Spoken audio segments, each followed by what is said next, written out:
Good afternoon. Thank you all for coming. My name is Andy Waterhouse. I'm the director of the Robert Mondavi Institute, and this is the first of our series on Savor. To welcome you all this afternoon is Ken Burtis, faculty advisor to the Chancellor and Provost, and our sort of provost in waiting whenever there's a problem. So Ken.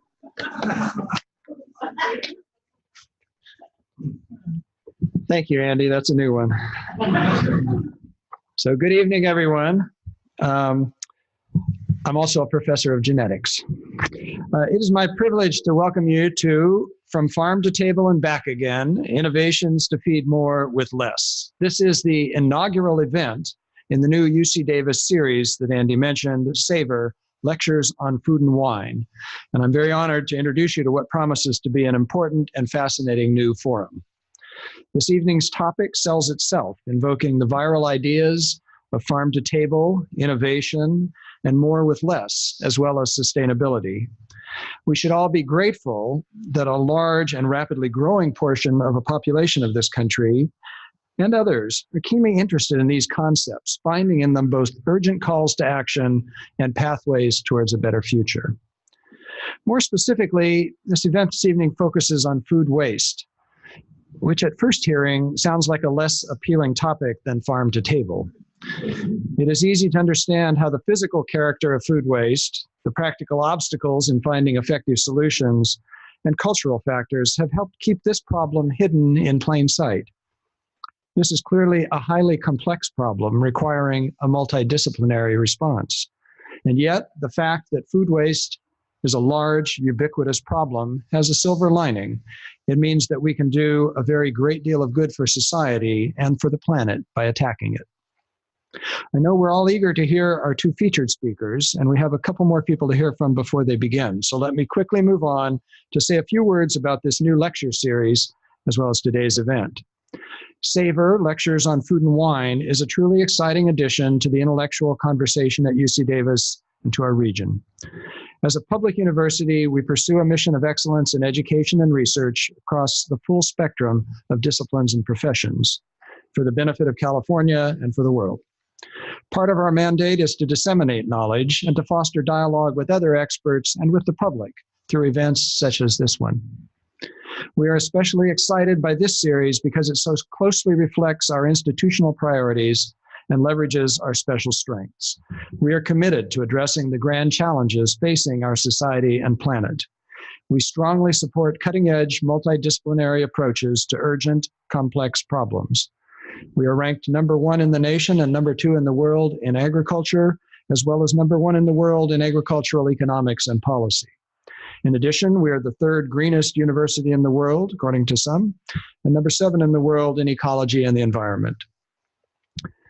For their efforts in making this new series a reality, I particularly want to recognize its two hosts, the Robert Mondavi Institute and the library. The Robert Mondavi Institute connects industry and the public with our departments of viticulture and enology and food science and technology, facilitating relationships and dialogue pertaining to wine, brewing, and the food sciences. The library plays a key role in advancing the success of our researchers across every discipline. Thus, it is no accident that whereas UC Davis has internationally ranked programs in food and wine, our library has some of the world's most comprehensive collections on grapes, wine, and other agricultural topics. The Robert Mondavi Institute and the library are both key pillars supporting our College of Agriculture and Environmental Sciences in scholarship, public engagement, and global impact. So let me end by thanking our two featured speakers for joining us this evening to share their knowledge and insight. Professor Edward Spang, founder of the UC Davis Food Loss and Waste Collaborative, and Congresswoman Shelley Pingree of Maine. I want to deliver a special welcome to Congresswoman Pingree on behalf of UC Davis. She is a national leader on food policy, including issues involving food waste, local food, and organic farming, and we are deeply honored to have her here with us this evening. So with you, I look forward to some very stimulating talks this evening, and thank you very much.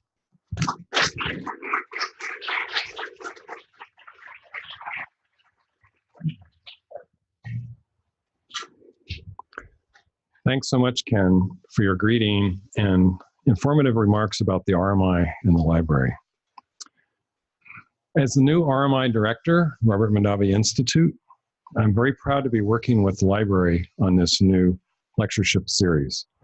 As Ken mentioned, the library is the foundation for public access to research scholarship, and we hope that these lectures will help engage the public in understanding research at UC Davis that is related to food and wine.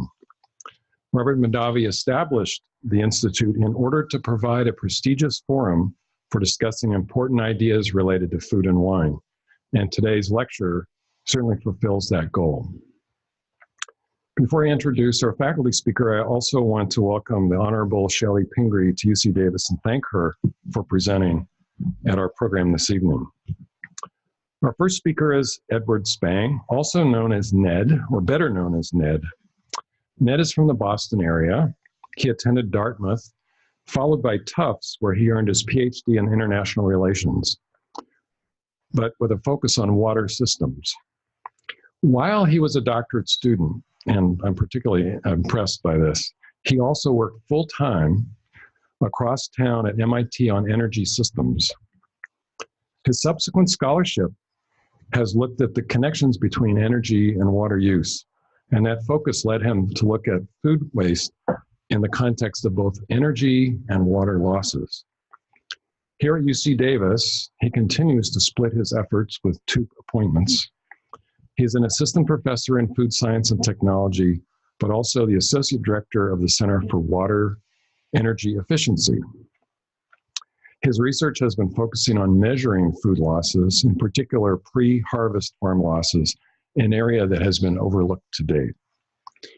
However, he recognized, as Ken mentioned early on, that addressing food waste would require a very set of diverse skills.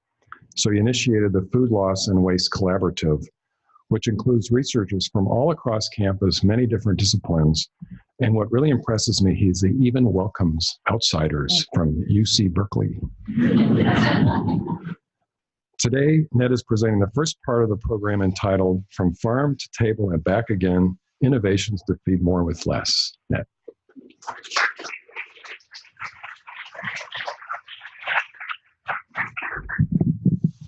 Thank you, Ken. Thank you, Andy, for the kind introduction. You actually saved me a slide there, so I appreciate that. Thank you guys all for coming out today. I really appreciate it. I know it's cold and rainy, and it's nice to see all your faces out there. I'm actually used to seeing students, so this is a little bit of a different audience, but I'm happy to talk to you about my research today. It's not every day you get to share the stage with an esteemed member of Congress, so thank you so much, Congressman Shelley Pingree, for coming out all the way from Maine/DC to join us today, and not just for this event, but really spending your whole day listening to the Davis community and talk about this particular issue. It's very generous of you to be here, so we really appreciate it.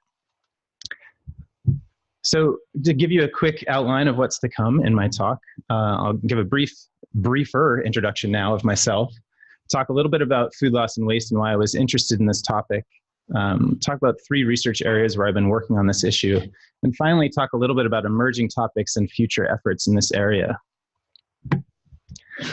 So as Andy mentioned, I have this dual role on campus that keeps me hopping. I have 2 offices, I run back and forth. I'm constantly kind of switching the gears in my brain.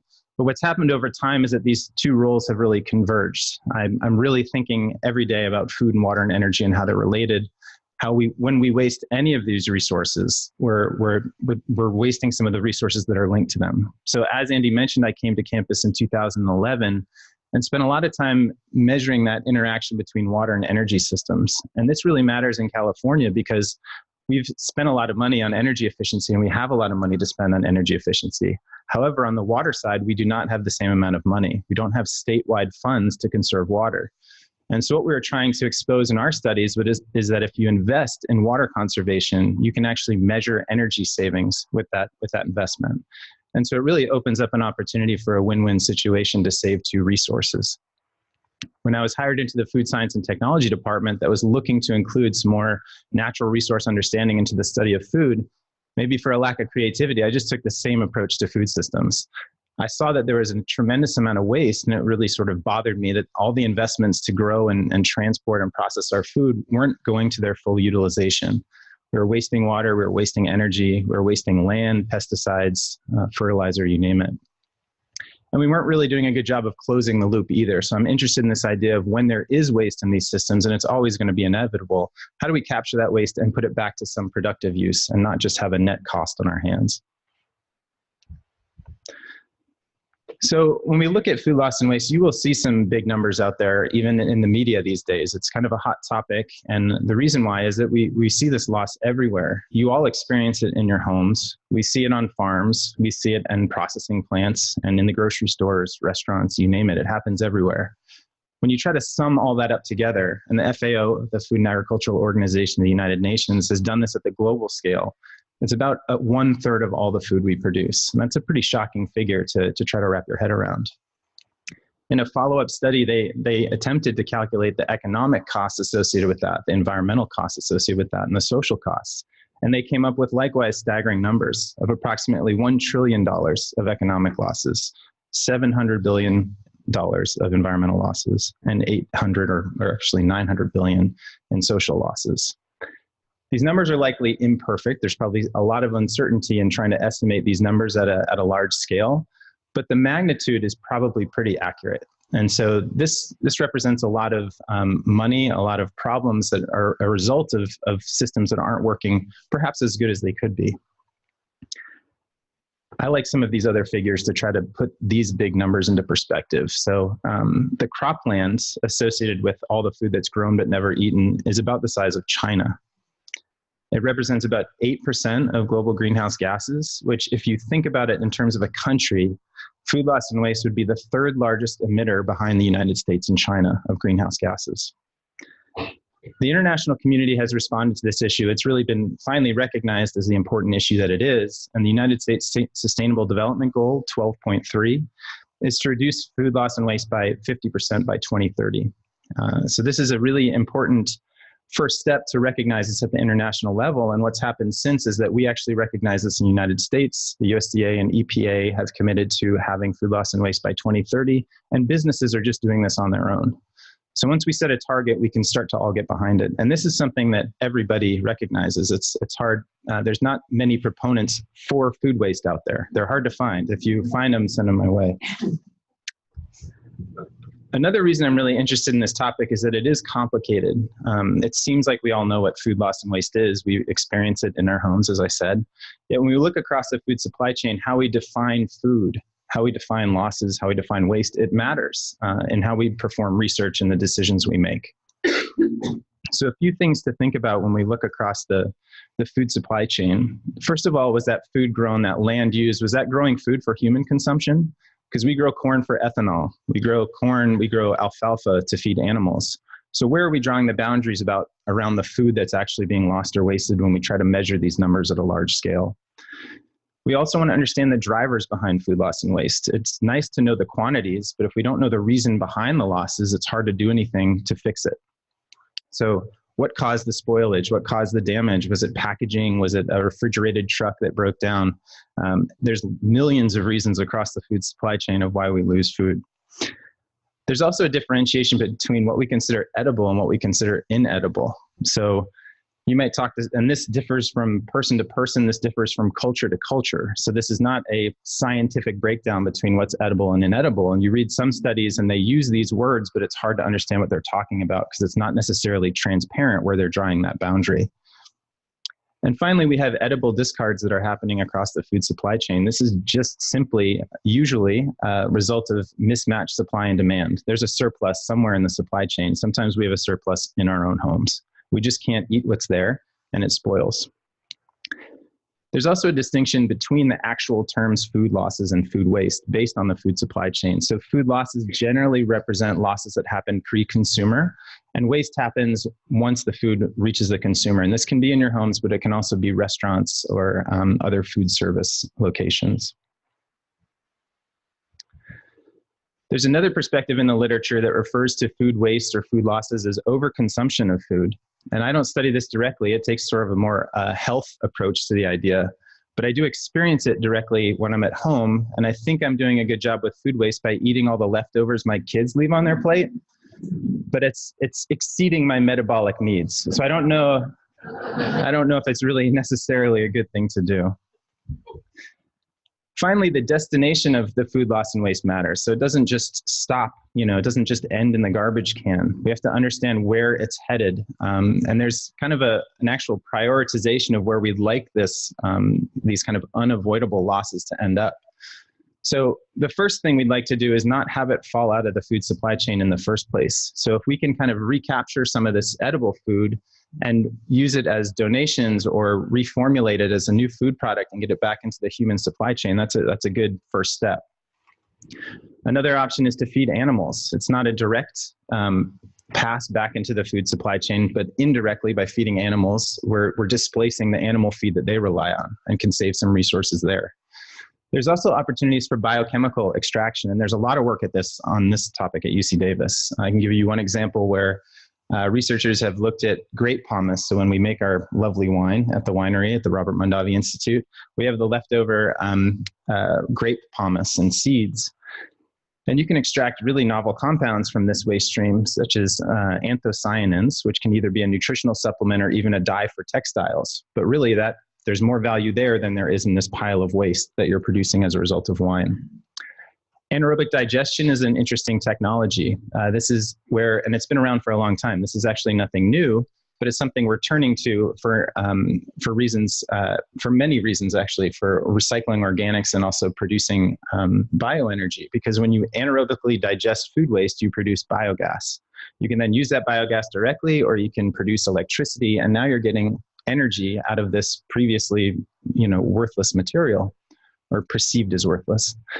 Anaerobic digestion also produces a soil amendment. Basically, when the material passes through the digester, you can apply that to fields and add organic matter back into the agricultural system.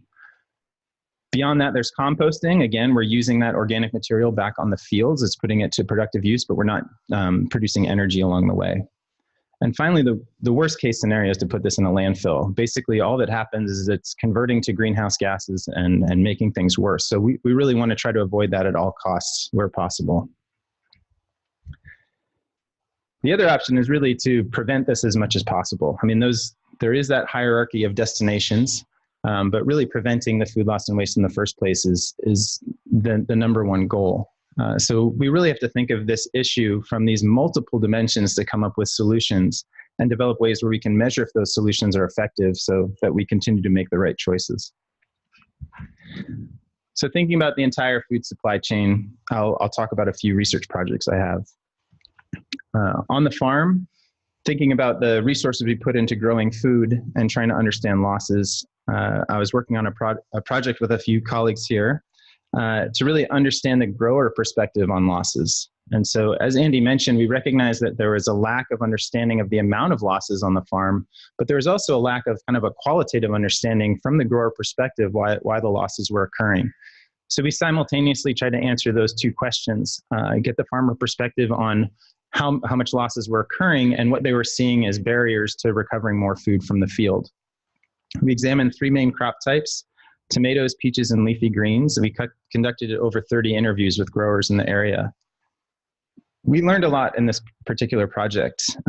We really absorbed the notion that the main drivers of loss on the farm are actually external to the farm itself. So what the growers are experiencing are a drop in the price in the marketplace that make it unaffordable to go out and harvest a crop. They're going to spend money to do that and then not have a market to sell it. They can't really afford to do that. The other outside pressure is weather. There's not much you can do about that. We're trying to make it not worse through mitigating climate change, but still at the grower level, there's not much to do. And finally, when they're harvesting the fruits and vegetables, they really have to pick the material that's going to make it through the whole supply chain without spoiling. And there's a notion in there that in that decision of a grower or a picker in a farm looking at a peach and thinking about whether this peach is going to make it down the supply chain, that the loss at the farm might actually be preventing waste further down the supply chain.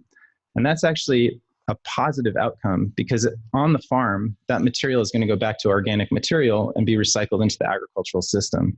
As soon as you put it into the supply chain, it's likely going to be packaged, refrigerated, transported, all at great additional investment of resources. So there's a really important decision that's being made there, and these growers understand how far this produce has to go, and they're selecting the right material for that. Another interesting discussion we had is that we read one study where they said that 70% of romaine lettuce was lost in the field. What was happening is the researchers were going in and measuring the outside leaves of the plant and saying that was all losses. When we talked to the growers, they were saying that field was 100% harvested. I set out to grow romaine hearts. And so it's a very different perspective. That's a wild swing in numbers based on a different definition of what's lost and what's waste. And so this is an example right here. This is actually Napa cabbage. That field has already been harvested. So there is quite a bit of biomass left in the field. And finally, where we saw solutions, they were really based on local solutions. It's not some new technology or new app that was really solving the problem. It was because the grower knew the person at the local food bank, and they knew each other's schedules, and they could call each other up when they had availability of a truck or storage in the food bank. So we really want to try to understand why that works in certain places and see where we can replicate some of those really good ideas at the local level. Another aspect of this particular project is that we conducted a life cycle assessment of growing these different crops. So what you're seeing here is a comparison of the greenhouse gas emissions per kilogram of produce for romaine, fresh tomato, and processing tomato. So the first thing you can see is that between these three crops, the global warming potential is different, that romaine lettuce has a bit more greenhouse gas emissions per kilogram than either type of tomato. The other piece to take away here is that based on the amount of losses on these different crops, and we have some very rough numbers here, about 4% for processing tomato, 30% for fresh tomato, and 23% for romaine, that those losses affect the environmental impact. So for each of these crops, we have what it would look like if you could fully harvest all that material versus what happens when we include losses. And so this really allows us to measure the environmental impact of losses on the farm.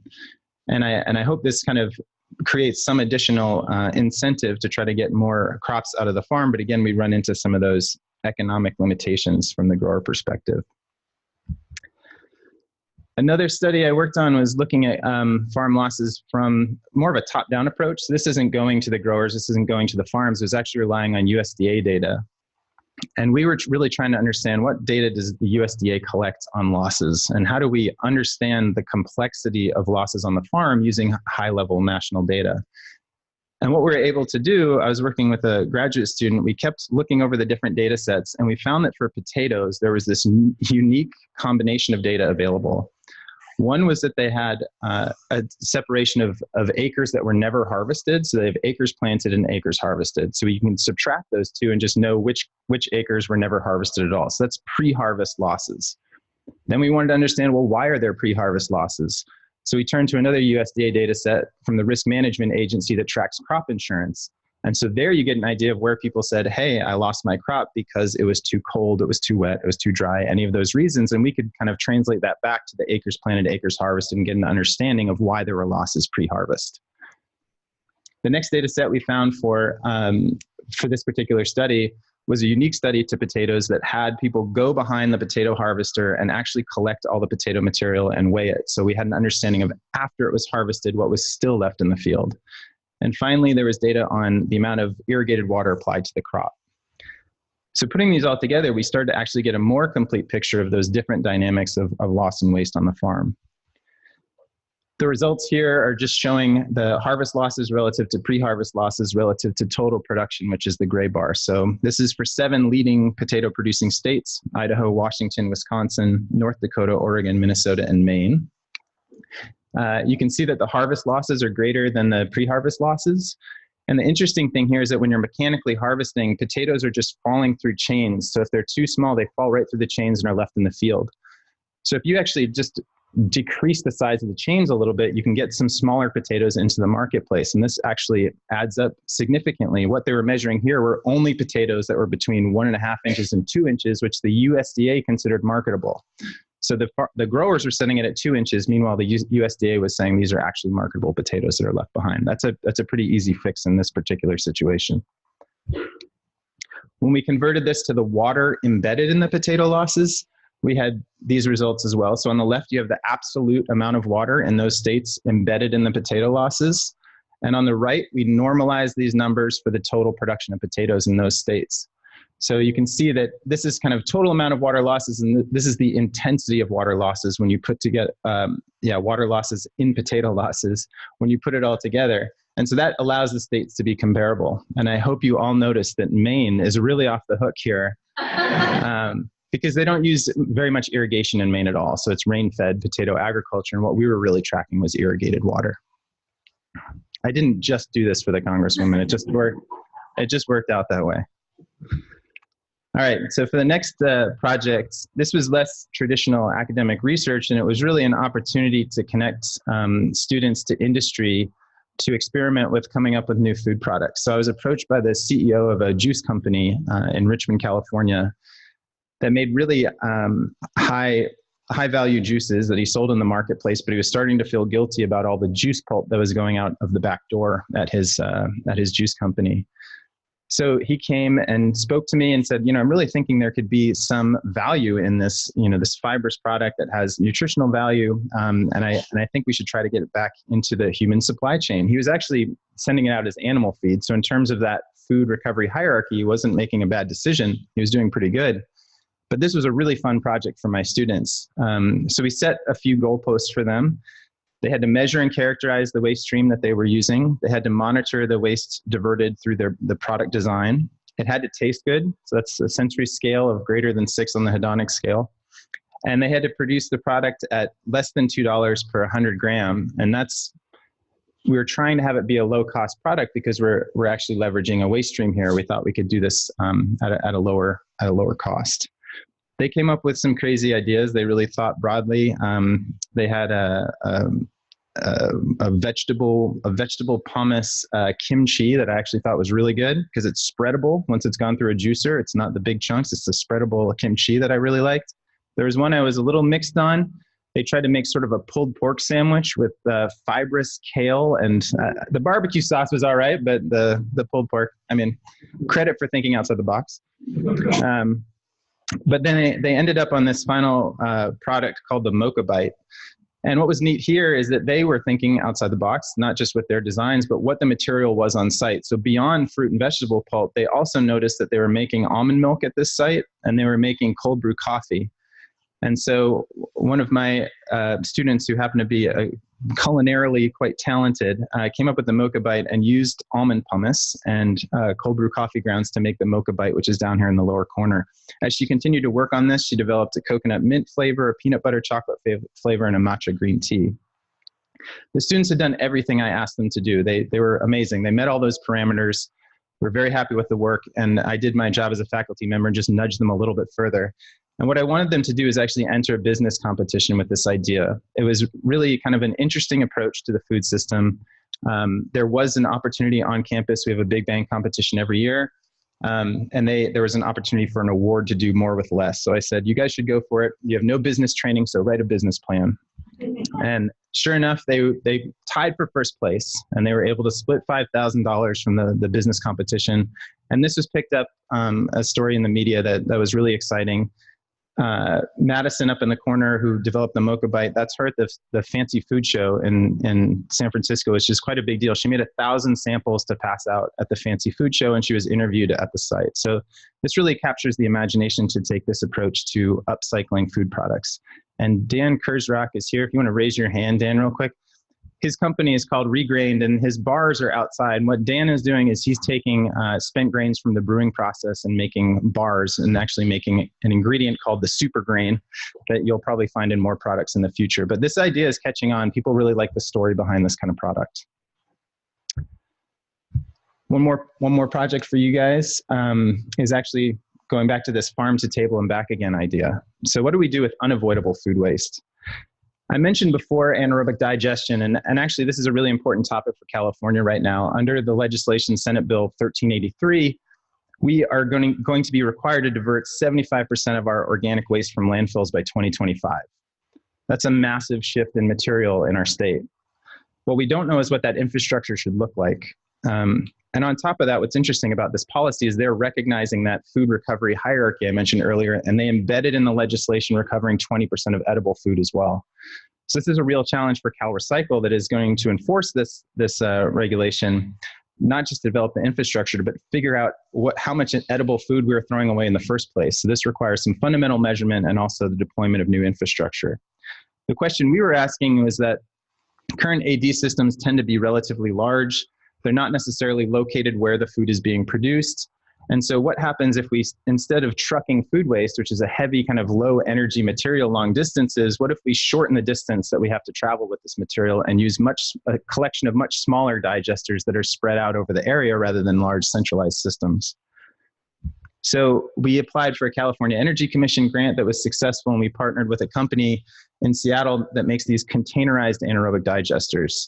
They repurpose old fracking tanks that are actually a mobile unit that can produce electricity. Well, the fracking tank produces the biogas, and then we're going to install a combined heat and power unit that converts that biogas to electricity, heat, and then we have the soil amendment coming out of the digester as well. We're going to be tracking the types of food that are going into this digester to understand how the performance of the system varies with the different feedstocks that come from the restaurants and the grocery stores that we partner with. We'll be running experiments in a lab to start playing around with different combinations of those food materials as well, and our lab work is going to inform how we operate the system down at our site in Southern California. Finally, we're going to take our knowledge of this smaller system and think about how food waste is distributed across the state, and think about where do small digesters make sense, where do large digesters make sense in terms of siting this new infrastructure. So this is a really exciting project, and we should be installing this in the next 5 or so months down in Oxnard, California. You're all invited to come if you'd like. I'll let you know. So for next steps, I'm going to continue thinking across the whole supply chain, because I think sometimes we do get tunnel vision on the areas we work, and I think it's important to take a systems perspective to this issue, especially since some of the drivers, some of the impacts of this translate from one section of the supply chain to another. The existing challenges I mentioned before are still ongoing.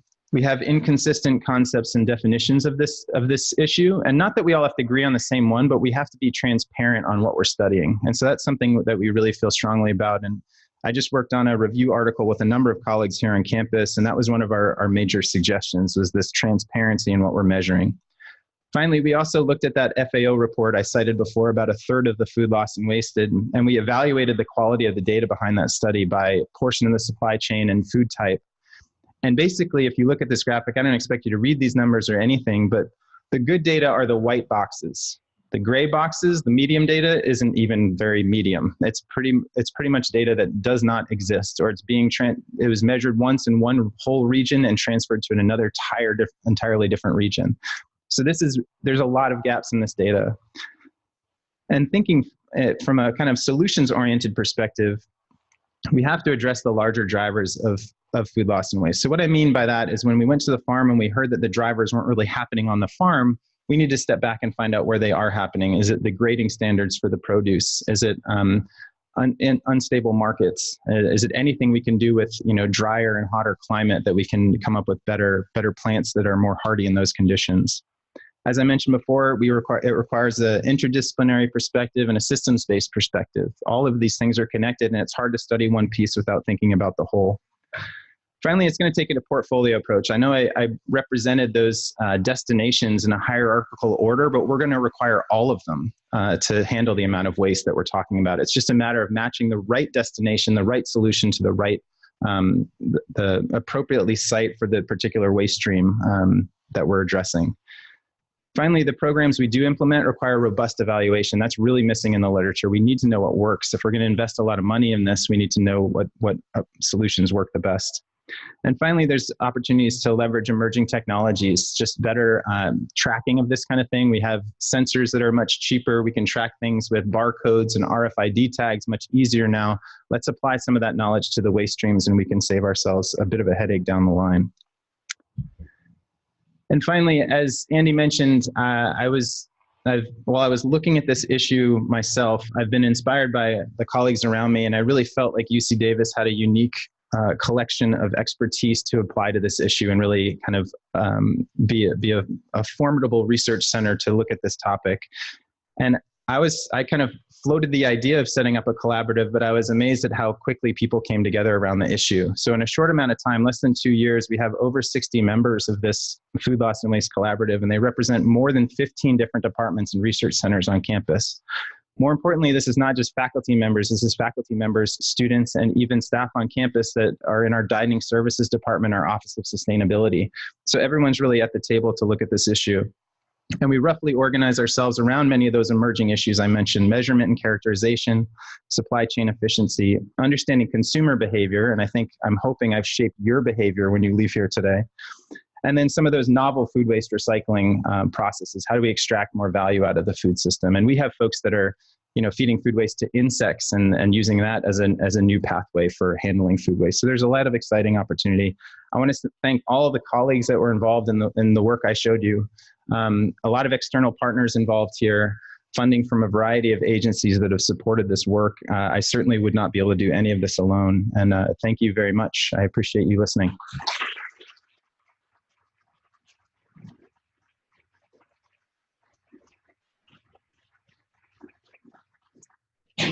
Good evening, everyone. And thank you, Ned, for that very engaging presentation and your obvious mastery of and passion for this topic. It was very inspiring. My name is Mackenzie Smith, and I'm the University Librarian and Vice Provost for Digital Scholarship here at UC Davis, overseeing the library system and our data science initiative.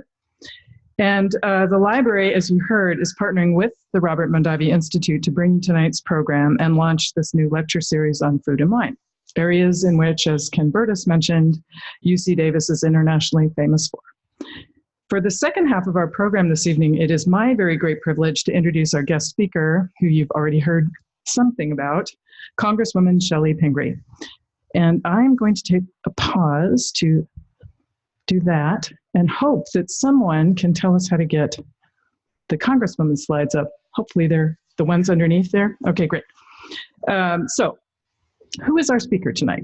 Congresswoman Pingree represents Maine's 1st Congressional District and is a national leader on food policy, including issues involving local food, food waste, and organic farming. As an organic farmer herself for many years, her interest in these issues is deeply personal. In fact, she is currently the only organic farmer on the House Committee on Agriculture. She also serves on the House Agriculture Appropriations Subcommittee, which is part of the House Appropriations Committee overseeing funding for the U.S. Department of Agriculture and the Food and Drug Administration. Last year, she and Iowa's Republican Congressman David Young launched a bipartisan food waste caucus to explore how to address this issue through policy measures at the federal level. Among her recent legislative achievements, in 2017, she introduced the Food Recovery Act to reduce food waste across the food supply chain and support additional research on the topic. And she succeeded in getting several provisions included in the 2018 Farm Bill to support small farmers, expand funding for organic research, increase access to healthy, locally sourced food, and reduce food waste. She's introduced legislation to reduce food waste at the consumer level, in schools, and by companies that contract with the federal government.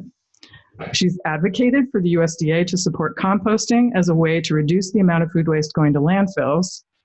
And she plans to reintroduce legislation to standardize the confusing array of sell by, use by, and expiration dates that contribute to people throwing out billions of dollars of perfectly safe food every year.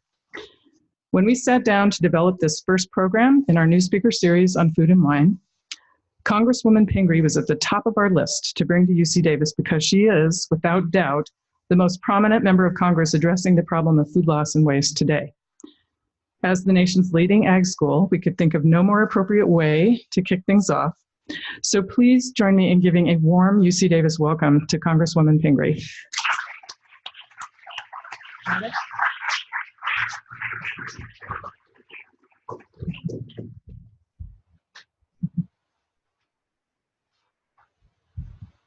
Nice. Thank you very much. Thank you, Mackenzie. Thank you, Ned and Andy and everybody who's welcoming me here today and given me a chance to meet so many of the wonderful students and faculty and staff and everyone who's working on this issue. It's really been a tropical vacation for me, being out of Maine. and a much more interesting day than a day in Washington. So thank you so much. I've really been enjoying myself, and I appreciate it very much. And I want to acknowledge Erin McGuire, who's here tonight. Erin is a Mainer who now works at UC Davis. And so we were sad to lose her in Maine, but it's exciting to see her here. And she used to do agricultural outreach in our office and worked on my first campaign. So basically, I wouldn't be in Congress if it wasn't for Erin. So that's how those things go. So it's...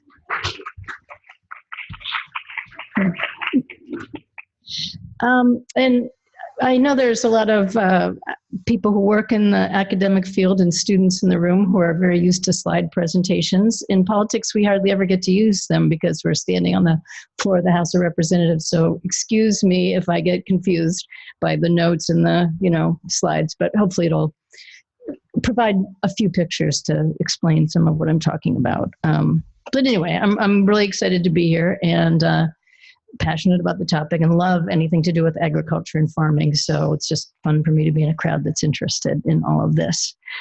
Just to start out, I thought I'd just tell you a little bit about my own background and why I'm interested in all this. Even though I represent the state of Maine, I'm actually from Minnesota, Yashri Betcha.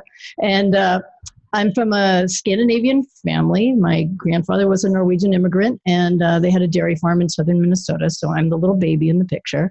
And honestly, I thought growing up from a farm family that I would never have any encounter with agriculture in my life. Went to high school in Minneapolis and thought I would be as far away as I possibly could.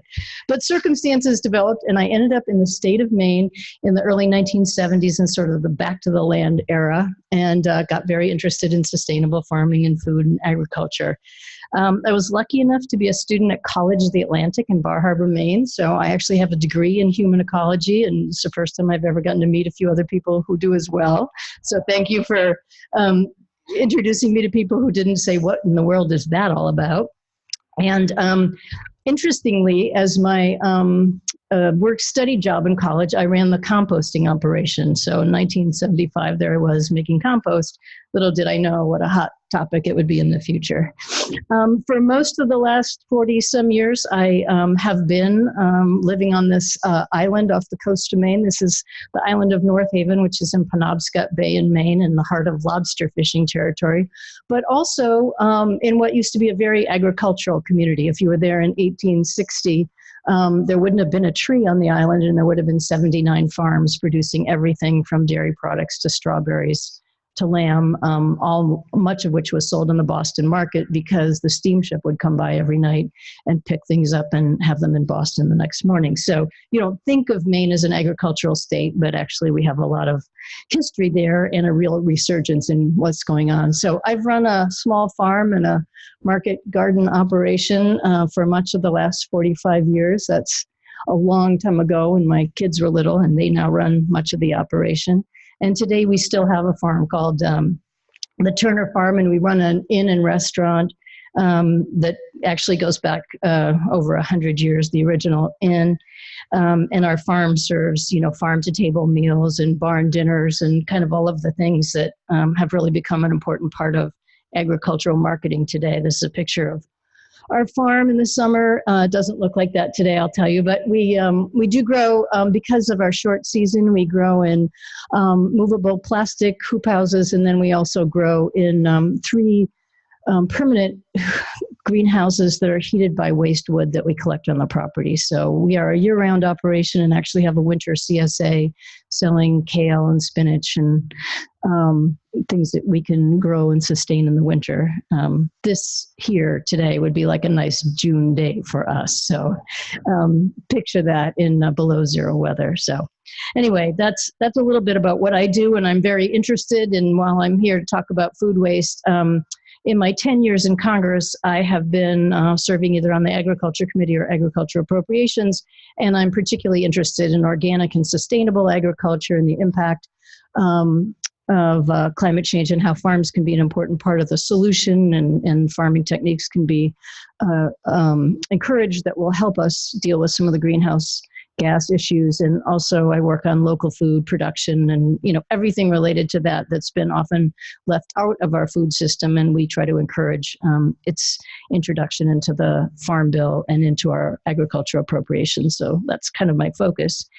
And over the last few years, I've really gotten interested in this topic of food waste. At first, I didn't think it was such a dramatic topic and that there were more edgy and complicated issues to work on. But as I learned more about it, and this slide said 40%, but some people say 30%, but whatever that range is, it's an awful lot of food to go to waste. And Ned really did a great job of explaining just how much that impacts everyone's life. It's not just an issue, of course, in the United States, it's worldwide. And, so much of what we're producing today is waste, going to waste. And we're certainly in the United States, some of the biggest wasters in the world. So that's certainly a issue of great concern. It's also an issue in terms of its climate change impact. People often think, well, it went to the landfill, so it will just disappear. And of course it doesn't. It turns into methane gas and contributes and is a much more powerfully dangerous gas than just CO2. If we've heard some of these statistics before, it would be the third largest country. And this report from Drawdown puts it as the third most important thing to solve in terms of fixing our climate change and environmental impacts. So it's a good sign. If we fix this, we've come a long way in dealing with some of the challenges that we have in front of us. Of course, one of the tragic things is that we have so many people who are food insecure in this country, and figuring out how to get that food instead of being wasted, but into the hands of people who need it would go a long way to solving some of those problems in the wealthiest country in the world. To think that people and children go hungry every day is really unimaginable, and one of the most important reasons we have to do something about this. So there's been a lot of progress made, I think, in drawing attention to this, but also in the focus on it. And some of it happens in the private sector where people have focused on gleaning operations, going to farms to pick up what doesn't get harvested. Food donations, of course, have become an enormous part of making sure food does get into the hands of the people who need it. There are groups. A lot of retailers have really taken on this strategy, and we're very proud of this particular supermarket chain in Maine that has made it a goal to eliminate food waste and looking at it from both how you get more into the hands of customers, but also in making sure that it's going to be composted if there is no opportunity in the middle.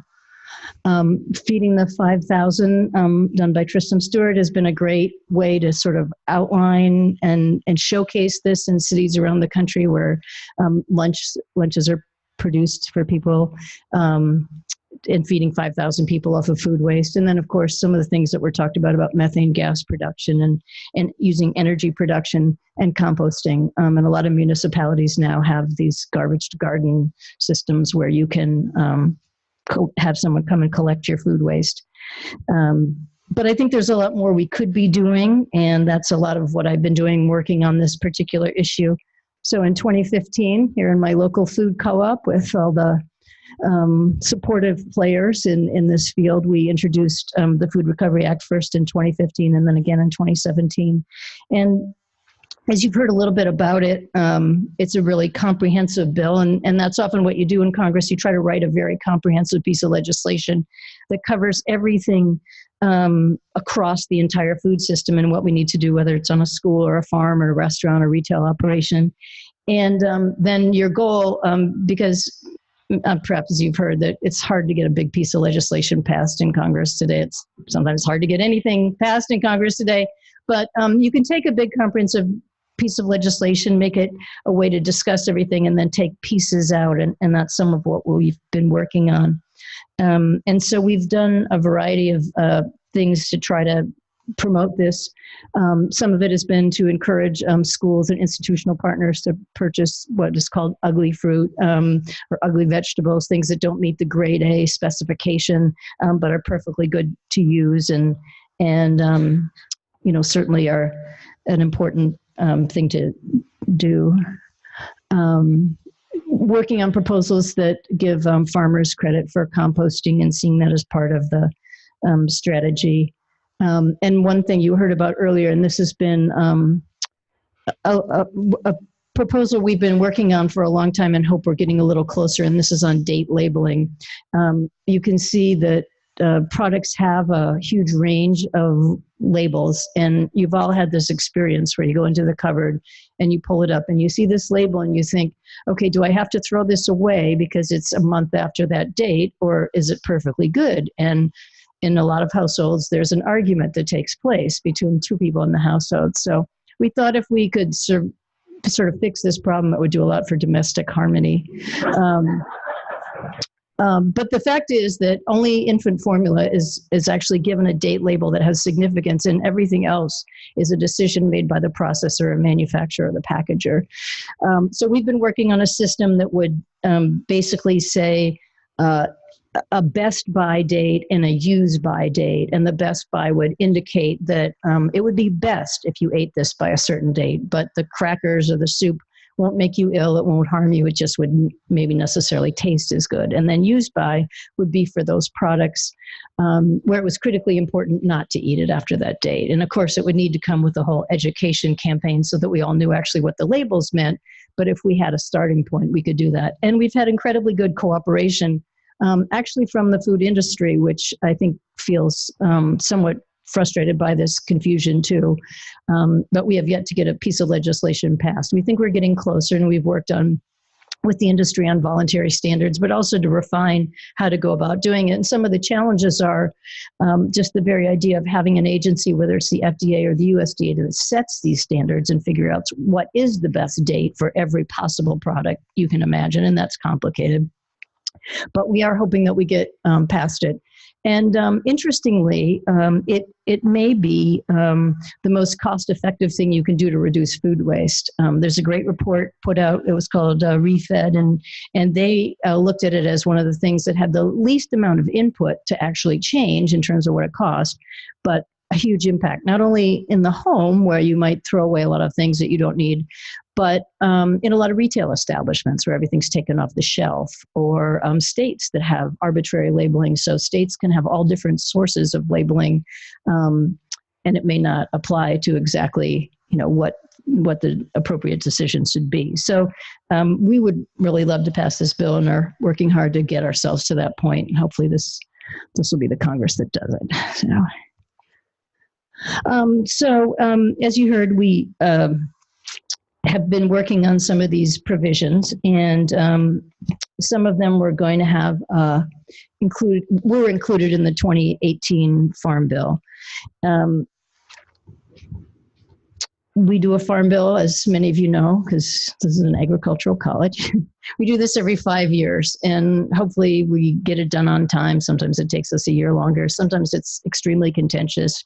Usually we fight for almost an entire year just about nutrition and the SNAP benefits, and SNAP benefits are about 80% of a farm bill, and that's where all the argument takes place. But as many of you know, there are a lot of other provisions that go in there, and so we worked really hard to get some of these provisions in this year's Farm Bill, and we're able to do that. So here's a few of them that you heard about, but a couple you've heard about, but that we've actually managed to do. So we have a food waste liaison now at the USDA.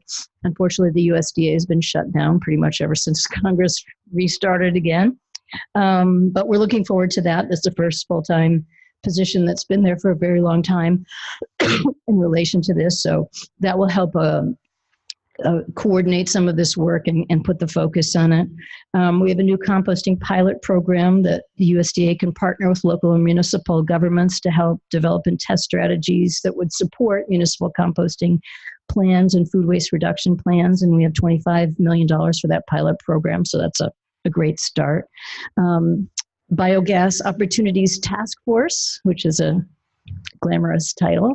But of course, there's really some amazing opportunities for both small and large biogas digesters. And we think that there will be some opportunities in a potential infrastructure bill to support more of this in municipal and private systems. The one bright light in working on food waste issues is it's truly bipartisan. I started a food waste caucus. Caucuses in Congress are a group of members who get together to discuss particular issues or to promote an issue, and they can be, all women's rights issues, or they can be a small country in the Middle East that you all are caring about. So there's a huge diversity of these caucuses, but it usually gives you an opportunity to find like-minded members of Congress who want to work on these issues, to do briefings to your colleagues. And we've been able to do this in a bipartisan way. I founded it with David Young of Iowa. Unfortunately, David Young lost his race. So we've started all over again with Dan Newhouse, who's also a really great Republican member from Washington. He's a hops grower, cares deeply about agriculture. So that's a great thing, and we're excited to get to work on that. The secretary convened a food waste roundtable, so we've had good working relationships with Secretary Perdue. That's my departed friend, David Young. But that was a good start, that we got a lot of people around the table to start talking about this last year. And then the USDA, EPA, and FDA have started, they've signed a memorandum of understanding to better coordinate their work. And it is complicated which agency regulates what and how you work together. So we're really excited about that. So in terms of what's coming next, this is the new Congress and the new emphasis in Congress on all issues related to climate change, and we think food waste fits in very nicely with that. Renewable energy production with things like biogas are great. And so we're excited that virtually every committee in Congress that has any jurisdiction over anything related to climate change will be holding hearings and looking for potential legislation around this. We're going to have the special select committee on climate change and a proposal coming from them. So that will be great. And there's just a lot of enthusiasm of people who've been elected to Congress this term, with voters who in really enormous numbers are saying we want to focus on climate change. We are worried about the future, and 8 years of not discussing it is just 8 years too long. So I feel really hopeful about the opportunities in front of us, and feel like it's going to be a great time to educate the public in having these kinds of public discussions around it, and also hopefully move forward with legislation and investment in some of these challenges that are in front of us. But we're really grateful to institutions like this that are bringing people together of all disciplines, because we're going to need so much technical support and research and documentation to really move forward on a topic that's been little understood and little coordinated. And I don't want to be the only person in this field working on it. So I'm really excited about that. And just end with our contact information, and anything that you want to share with us, we're anxious to hear. And I'm really, again, thrilled to be in a room full of like-minded people and to see the great work that you're doing out here. So thank you very much for allowing me to share this all with you.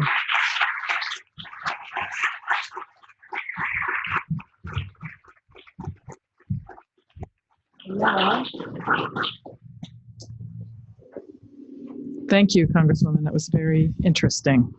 And now we have about 20 minutes or so to interrogate our speakers for the evening. And my role here is to moderate this. And we have someone with a microphone out there, this gentleman in the back. So I hope that you've found these talks inspiring and might have a question or two for our speakers. Anybody want to kick it off?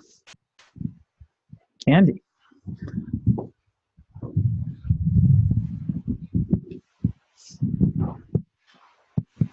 So Ned, I was intrigued with your own research on losses on farm, like before they're harvested, because apparently a lot of that's not characterized very well in the literature.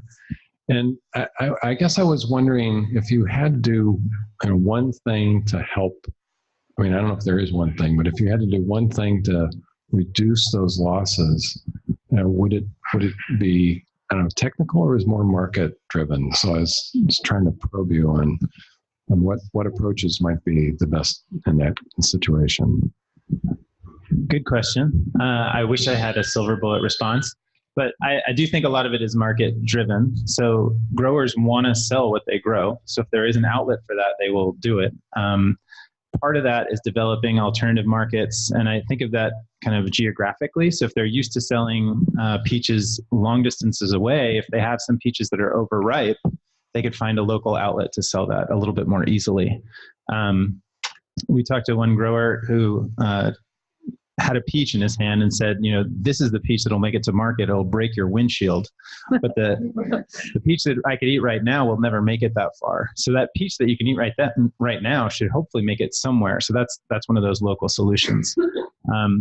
Relaxing some of our expectations as consumers of what we expect to see when we go to the grocery store is also part of the role for all of us. We talk about the opportunities of imperfect or ugly produce, but when we talk to the growers, they were also concerned that they don't want to undercut their grade A market by having all of a sudden a cheaper available option. And it doesn't cost any less to grow those ugly fruit. It costs the same amount to grow that ugly fruit. So there's a number of challenges there, but certainly there is some opportunity in the marketplace to find a home for that food. Yeah, and I'll just add, dealing with the grading system is something we haven't completely tackled yet, but I had a chance to talk to a couple of people about it today, because obviously there's a lot of experts in a university like this, but grading systems were developed a very long time ago, many of them, and a lot of them are much more related to cosmetic appeal or transportability. And consumers have changed. People, I mean, if you think about tomatoes are a good example, you know, there was sort of the classic green rock hard tomato that could make it across the country and back twice. You know, it could travel on your vacation with you and still not be ripe. So, but today I know from running a farm stand, you know, people walk in and they want to know if you've got heirloom tomatoes or something that's going to taste delicious the minute they get it home. And so our standards have changed. Same with, you know, peaches. You know the difference between a fresh ripe peach and one that's never going to get ripe somehow. So I think grading standards were so much about cosmetic appeal and transportability, and even being able to adjust some of that would be helpful. And it's complicated. I mean, like every issue we talk about, this is about a very big food system that's designed on, you know, you grow in California, we eat it in Maine. But interestingly, consumers are also interested in more locally available produce. They want to meet the farmer. They want to go to the farm stand. And some of that helps to deal with the situation, because if you're basically growing for a local market, and we're not going to change the entire food system because we're not going to grow enough lettuce in Maine in the winter to meet the need, and we appreciate that you grow it for us. But when those things do, you know, work out, it makes it more possible that you know, you can have a riper tomato and sell it right away, or you know, you're growing it, and if you have excess, you know, the local food bank. Also, another, you know, phenomena that we've lost a little bit, but there's some return to it, is the more diversified farm. After I talked to a group about food waste, a farmer came up to me and said, you know, what's wrong with you? Why don't you just go back to the way we used to grow things, when, you know, you had some animals and grew some produce, and you know, you could also make value-added products on your farm. So, I mean, I raise pigs on my farm, and we also run a restaurant. So when we're done scraping the plates at the end of the day, the pigs can eat the waste. Or if we have too much in the field, the chickens can peck at it and get what they need.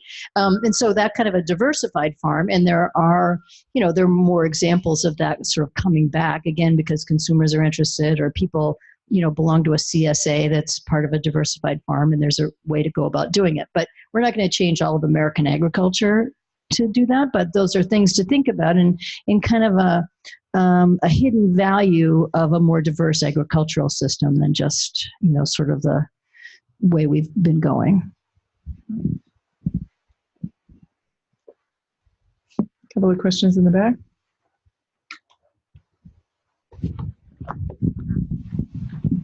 I actually have two questions.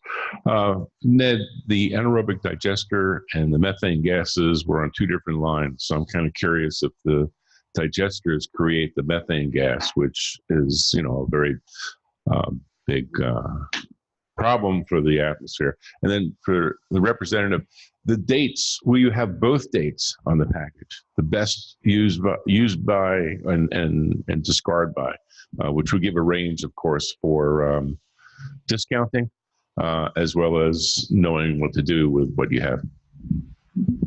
Great. So I can answer the first one. The anaerobic digester does create methane, but you're capturing it and burning it as biogas. So it's at the end of it, you're actually releasing CO2 and producing energy. But it's from a renewable energy source. And so sort of more of a closed loop approach to producing renewable energy. There is always a risk that you might leak some methane out of a digester. And there's usually a backup system. So that if the generator is down, you would flare the methane, and it's not producing energy, unfortunately, but you're not releasing methane directly to the atmosphere, you're actually burning it and converting it to CO2. Again, not great, but a lot less harmful than direct methane emissions. And it's a great suggestion. I think we're still struggling with sort of the two label system, and it would just take we have a basic lack of information in a sense to really have a definitive label, because you can't, Best Buy is going to be a term that a manufacturer is going to say, okay, I think these crackers are good for about 6 months. So I'm going to say Best Buy for 6 months or Best Buy for 2 months. Use by, we're trying to look at that as something that's definitive for a product that's really unsafe. So like you shouldn't eat a deli meat maybe after a certain time, or there's some products. But a can of soup, it may be, you could take it with you for 50 years and still eat the soup. So it may be hard to say that there's ever a danger moment. But it's a good point. And I think if we could get a little more refined about it, and if it was a requirement, I think manufacturers would actually somewhat take it more seriously. And then we would too. Now we just look at those things and it's a source of total confusion. We have one in the back and then the front. I think there was a question. Yeah. Hi, nice to see you again. And my question actually follows on that. Has there been any discussion when you were putting together, starting the conversation on labeling, a produced on date and not necessarily a best buy date, so that it guides the consumer as to when, like how long ago was this made, doesn't necessarily say when you should eat it by. And I understand that there would be products that you do for health and safety, you would need to give them an expiration date. But a lot of things, your can of soup, for example, it's almost a disservice to everyone to have a best buy. It really, it gives you less guidance, actually. It's another good point. And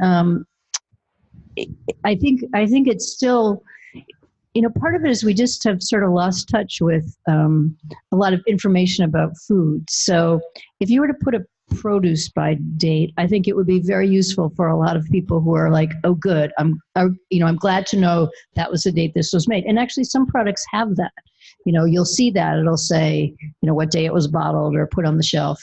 But there's such a variety. And I think part of it is just the consumer is, most of us just don't know. Like, is a cracker good for 6 months from when it was made, or is it good for 3 months? And sometimes it depends on the ingredients in the cracker, how many preservatives, what kind of packaging it's in. There's just a lot of variables in it. But it's a good point. If you sort of know what you're dealing with, the nicest thing would be to know what day it was made. What's the role of agricultural financing? What's the role of agricultural financing? There's a lot of costs associated with a lot of this.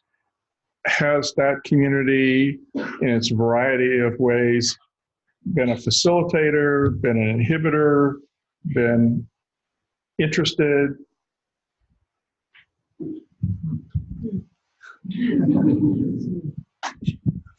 That's a good question. I guess I'll take a stab at it. I haven't really thought about the role of financing directly. I think in terms of costs, it did come up a lot in conversation that it's in the agricultural markets, or the growers that we were talking to, they're already operating on such thin margins that the idea of doing something else seemed to be a lot, to potentially pack two different types of tomatoes, one for local market and one for the faraway market. I think you have a tremendous opportunity to educate people who are in the stream of delivering the money to do various kinds of things. I think I am excited about the opportunities. I just don't think you're reaching the people who can help make it happen by being supportive of those ventures because of the ultimate impact on their customers, borrowers, etc. And I think you're broadening the scope, but I think you're missing an ingredient that's absolutely essential: money.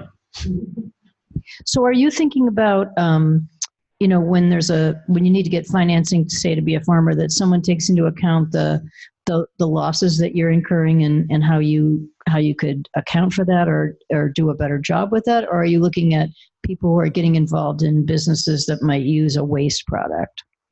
Both. I would say that there are things that you were talking about that require capital investment. Right. There is an opportunity. There is a function of being able to further utilize your stream of investment because you are not so narrow. There's a longer time. Your greenhouses and other kinds were fascinating to look at.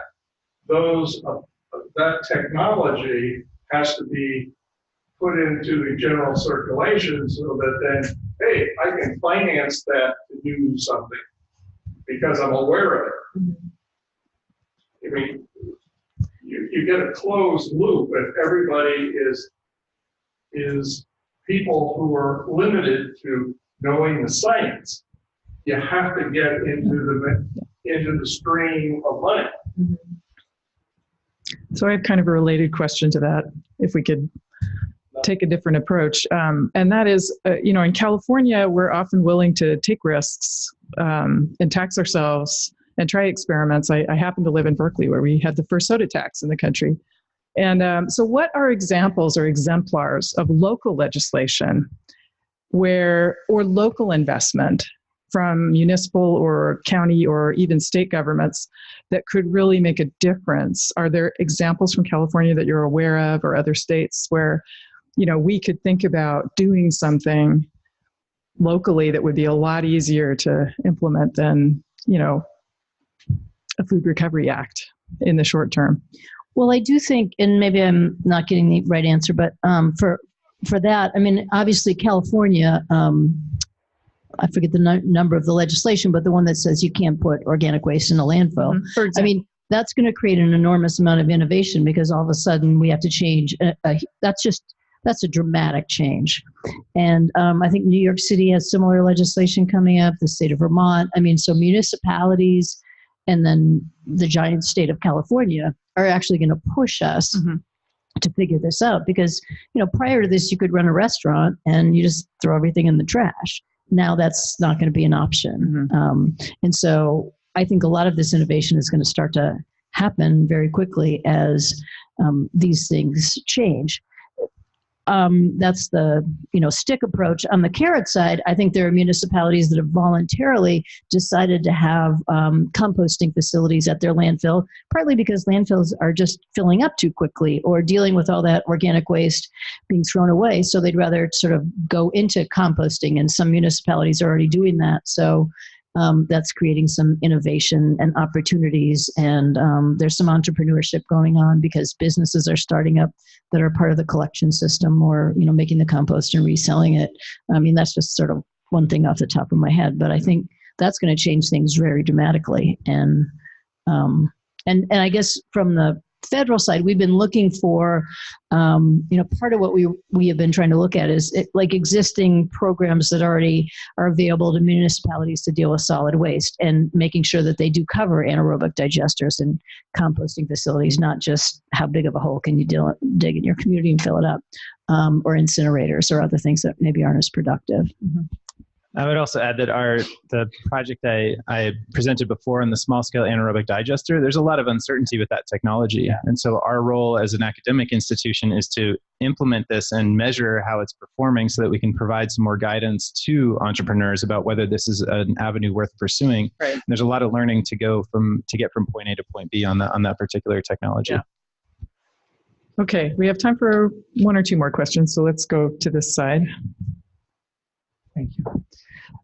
The bulk of the effort has been focusing on one side, which is the supply side.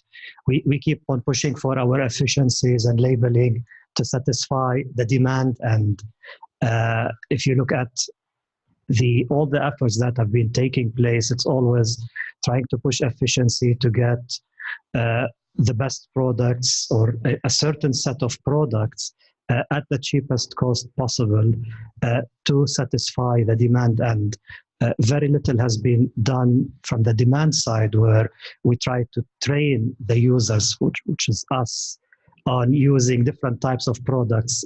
This is why our mind has been trained to use standard looking tomatoes, standard looking lettuce. Everything is standardized. I come from a culture where the tastiest products are actually the ugliest. I mean, the tomato that is weird looking, put some olive oil next to it, and this is one of the best meals that you can get. So what can be done from the demand side to bring the balance?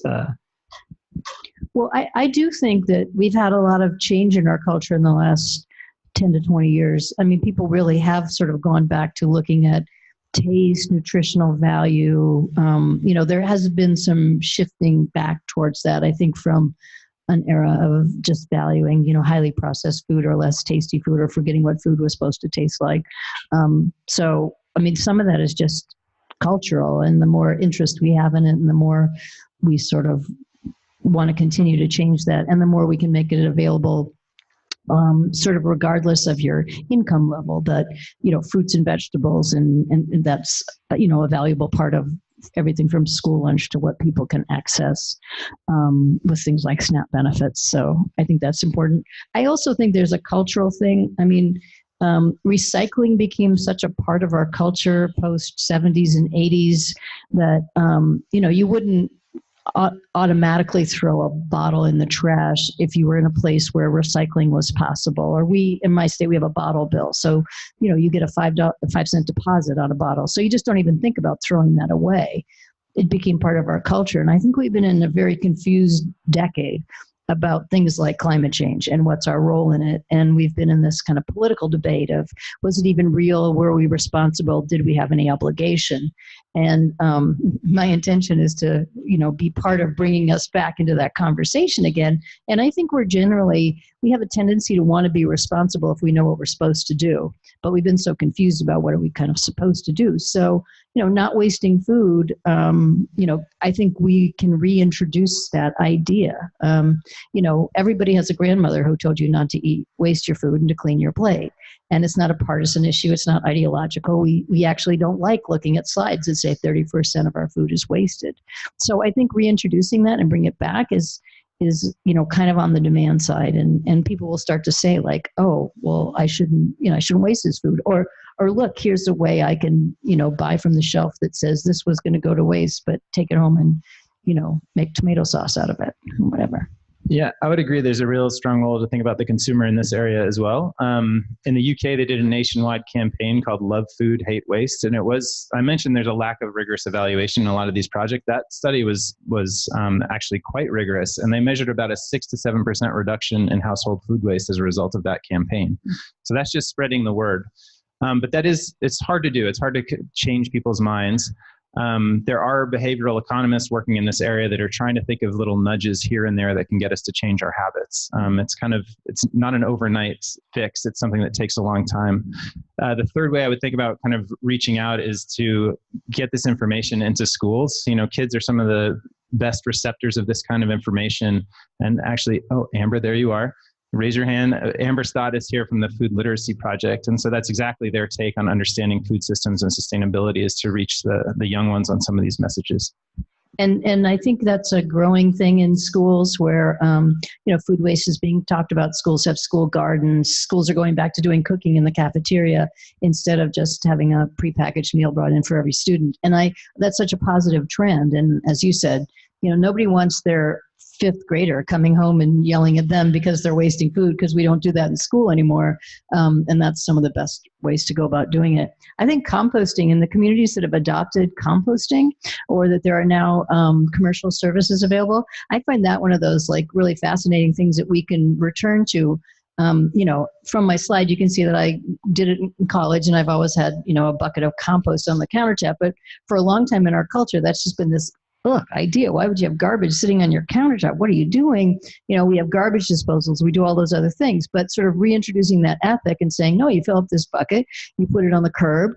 Then, sometime later on, somebody delivers this bucket of beautiful compost and you put it in your garden, and, what a great exchange. But we've sort of lost touch with that because we took it out of our culture. But in a lot of communities, they brought it back, and people managed to survive with garbage sitting on their countertop. Works great. Including Davis. Question in the back.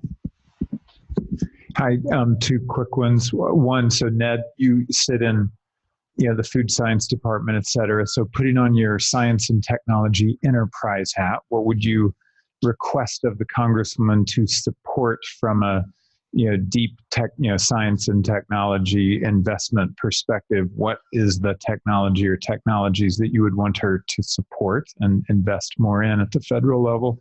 And number two, from both of you, what do you guys think the role of food banks is looking forward in this food waste sort of paradigm perspective?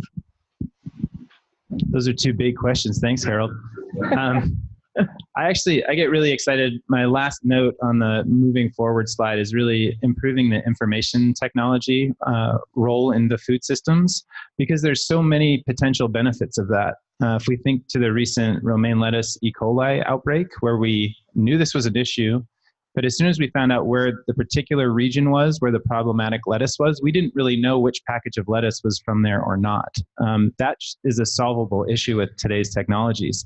The issue and what we need the government for is to help have those players talk to each other, so that as a product moves down the supply chain, everyone can sort of agree on the information system that's used. Not an easy fix, but something that we could use some guidance on from a regulatory perspective, and a number of technologies embedded in that kind of information food supply chain. So I would really like to see some movement there. What was your second question again? Role of the food banks. Oh, role of the food banks. Also a very important player in this system. What I'd like to say is that there is a lot of opportunity to capture edible food and bring it to food banks, but that's not solving the issue of food insecurity on a large scale. There's other drivers, and it's a much bigger issue on its own. While there's an opportunity to deliver some wasted food back into the food system, that's kind of a small Band-Aid type fix to the larger issue of food insecurity. So I do want to see that connection increasingly made, but it's not at the loss of addressing those bigger issues. So thank you.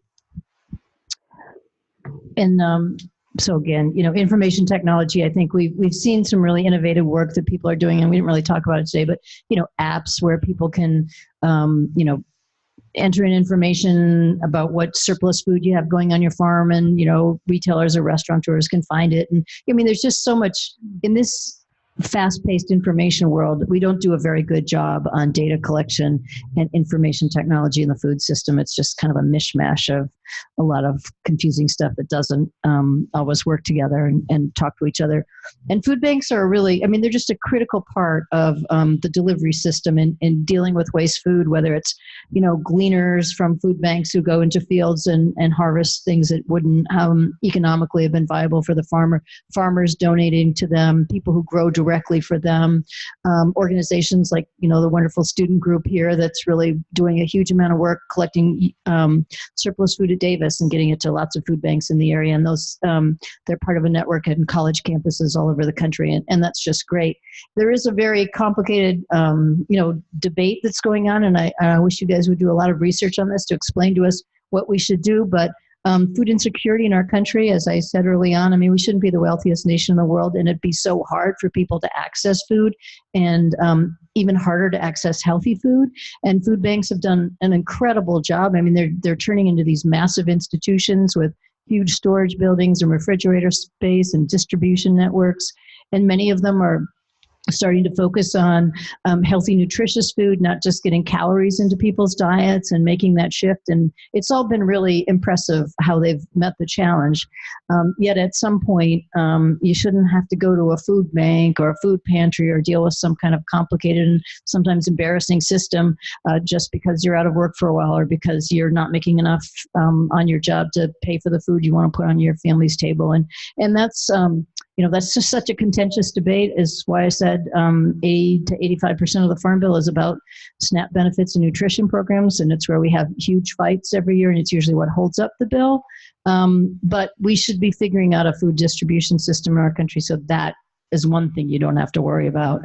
And part of not really covered in this topic today, but some of the things I've worked on and a lot of my colleagues care deeply about is how to make sure that if you're, going for SNAP benefits or a WIC program, that you can get healthy food, and programs have been implemented to, give you double the bucks. If you go to a farmer's market or buy fresh vegetables, you can access more. And we just introduced a pilot program on Food is Medicine, a prescription program, produce prescription program. So a practitioner can actually write you a prescription to get healthy food, even if you can't afford it, but to make sure it gets into your diet. But, those are all kind of Band-Aids, as you said, and this shouldn't be a big issue we're debating, but we know so much about how important, healthy food is for child development, how the increasing issues around child obesity and, adult disease in our country are really impacting our medical system and the costs of healthcare in this country. And that's something I hope you guys can get fixed for us by next year. Thank you. So with that, I hate to draw this to a close, but we're a little over time. So I want to get everybody out on time, and